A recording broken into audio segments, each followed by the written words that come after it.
c'est beaucoup plus qu'un récital. L'installation d'abord scénographique avec les ampoules, les lumières, les couleurs, et puis toute la chorégraphie qu'on a fait avec Lodi Cardous, ça crée une véritable mise en scène. C'est vrai qu'on dit que c'est le chef-d'œuvre inconnu de Messiaen, et c'est vrai qu'elle est très peu jouée, très peu donnée, et pour cause, parce que c'est une œuvre assez gigantesque. En même temps, ce qui me plaisait beaucoup, et dans le projet, et dans cette œuvre, c'est que, j'allais dire pour une fois, mais en tout cas, ça rejoint les grands cycles piano-voix, et que voilà, c'est pas du tout le piano accompagnateur, et donc c'est vraiment une entité. En plus, Messiaen écrivait magnifiquement pour le piano. C'est tout le contraire de l'intellect, en fait. C'est vraiment que de la sensation pure, justement, que de l'émotion pure. Il y a cette violence, cette virtuosité, ces triples fortés, ces descentes, des déferlements d'accords, etc. Mais il y a...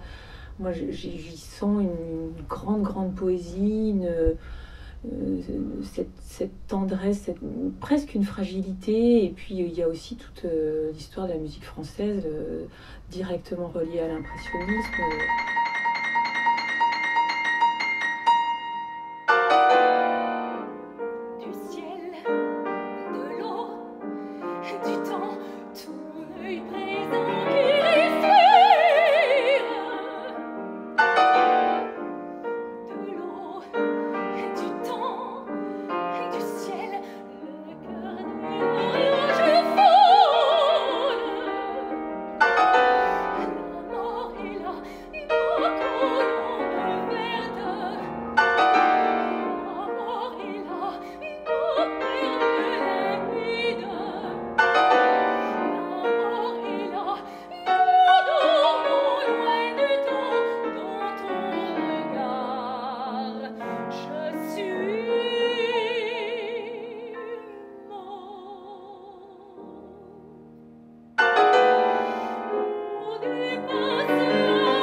C'est vrai que le langage de Messiaen est quand même assez complexe.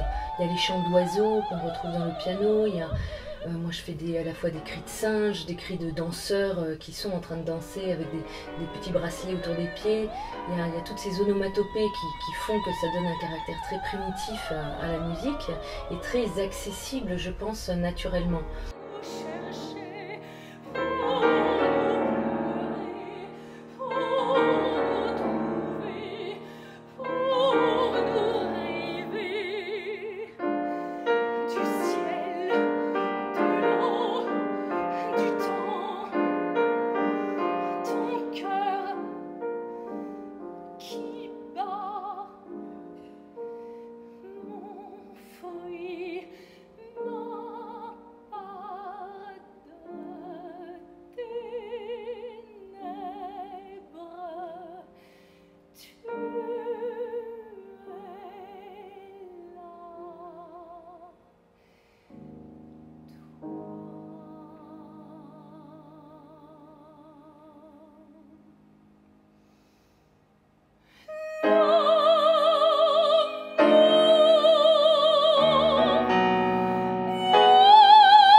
C'est une succession de 12 mélodies, mais je trouve que même le mot mélodie est un peu étrange en fait dans l'univers de Messiaen, dans cet univers-là en tout cas en particulier, et dans cette mise en scène-là.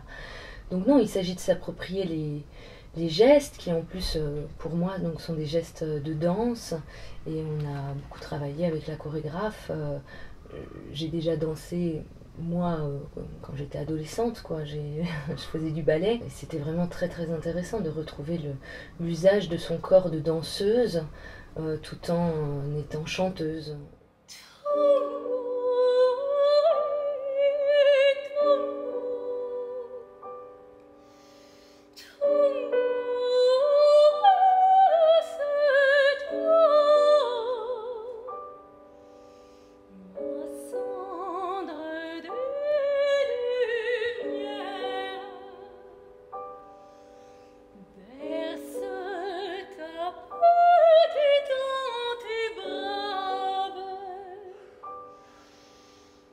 C'est vrai que le côté primitif, assez tribal, m'attirait beaucoup. En même temps, c'est très simple et c'est très complexe. Je veux dire, les rythmes sont très complexes, les mélodies sont très complexes.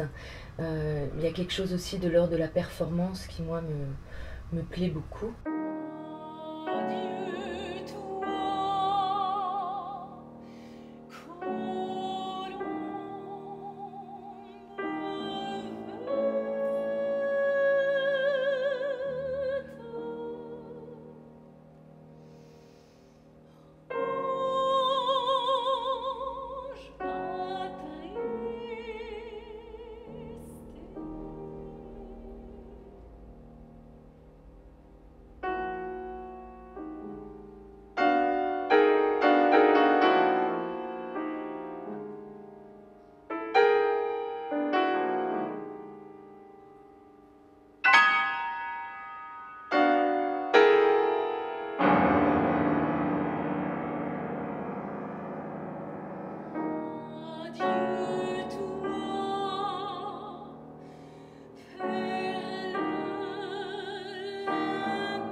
C'est une très belle aventure parce que je suis tout le temps toute seule, je voyage seule, je joue seule la plupart du temps. Et en fait, je me rends compte que j'aime ça de plus en plus. D'abord parce que j'aime ce type de projet qui me sort justement du côté carrière de pianiste, soliste qu'on a plus ou moins tous à des degrés différents.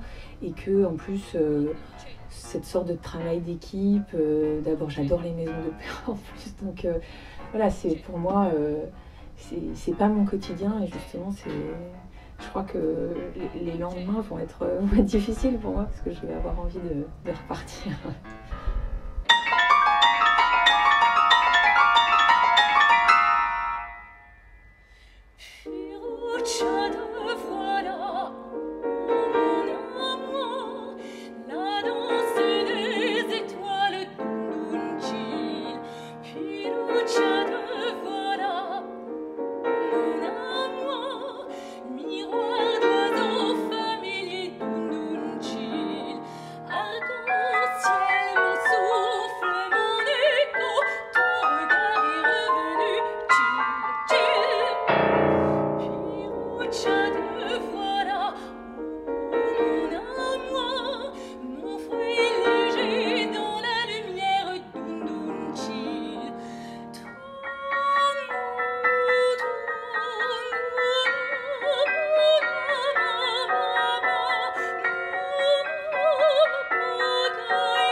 Je crois que justement dans ce cycle, ce qui est très beau, c'est qu'il y a beaucoup de rappels.